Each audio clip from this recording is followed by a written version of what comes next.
Ito po ay isang sagot kay kapatid na Edwil Zabala na nagsabing paano raw ako masasabing under house arrest samantalang kami nakasamba o pinalabas para makasamba ng araw ng Huwebes.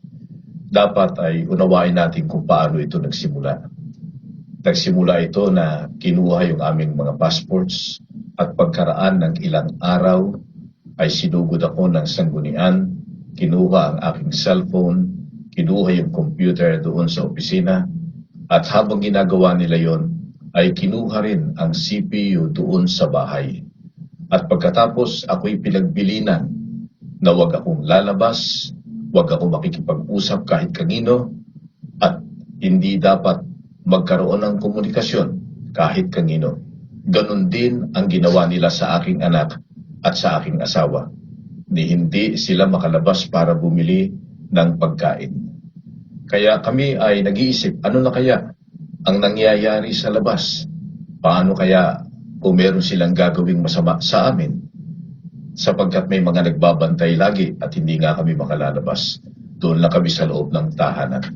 Hanggang sa dumating ang araw ng Miyerkules ng gabi at kinausap ako ni kapatid na Rolando Isguera na isang miyembro ng sanggunian at sinabi sa akin na kinabukasan na yun nga ang araw ng Huwebes ay gusto nila na ako'y interviewin. Magsalita ako upang patunayan na hindi totoo yung mga abductions na balita tungkol sa ilang mga ministro at manggagawa at yun ding tungkol sa sinabi ng kapatid na Tenny at ng kapatid na Angel. Alam kong gagamitin nila ako, pero ako'y nagpanggap na sang-ayon. Sabi ko, sige, gagawin ko yon para lamang mabigyan ako ng kaunting kaluwagan kung sakali.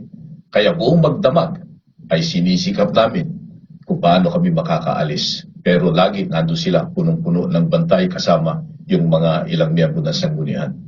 Ang ginawa naming pamilya, nanalangin kami.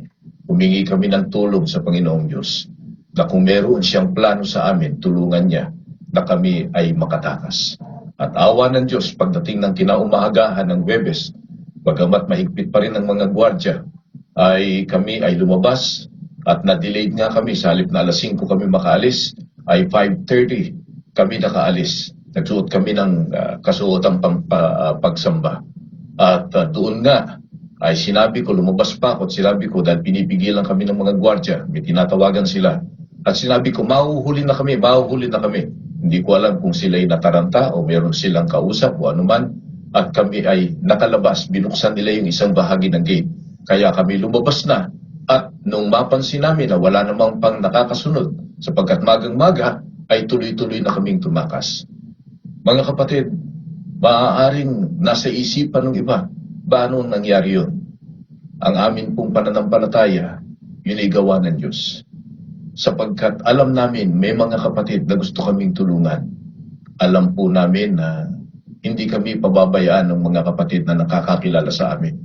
Pero doon sa pagkakataong yun, yung nangyari sa amin, pinatunayan lang ng Panginoong Diyos. Siya ang gagawa ng kaparaanan. Kami man nagtataka paano kami nakalabas ng ganun kadali. Alam namin nung aming mapag-isip-isip, gawa ito ng kapangyarihan ng Panginoong Diyos. May layunin ng Diyos, kaya kami pinalabas. At ang isa sa layunin ay para maihayag namin ang ginagawa ng sanggunian sa iglesia, sa mga ministro, mga manggagawa, at sa mga kapatid na kumukwestiyon sa kanilang mga masasamang gawain at mga katiwalian. Sana po maunawaan ninyo mga kapatid, meron tayong Diyos. Sa panig tayo ng katotohanan at ng katwiran. Huwag kayong matatakot, may pangako ang Diyos sa iglesia mula pa sa kanyang sugo na huwag kayong matakot. Pero yung pangako niyo ng Diyos para sa mga sumusunod sa katwiran, hindi para doon sa lumalaban sa katwiran, bumabaluktot doon sa katwiran na tulad na ginagawa ng sanggunian. Kaya kung tayo susunod sa aral, kung tayo maninindigan sa tunay at sa pananampalataya, kung tayo kikilos para sa kapakanan ng iglesia, ang Diyos ang tutulong po sa atin. Pero higit sa lahat, patuloy tayong manalangin. Kumilos tayo mga kapatid. Kaawaan tayo ng ating Panginoong Diyos.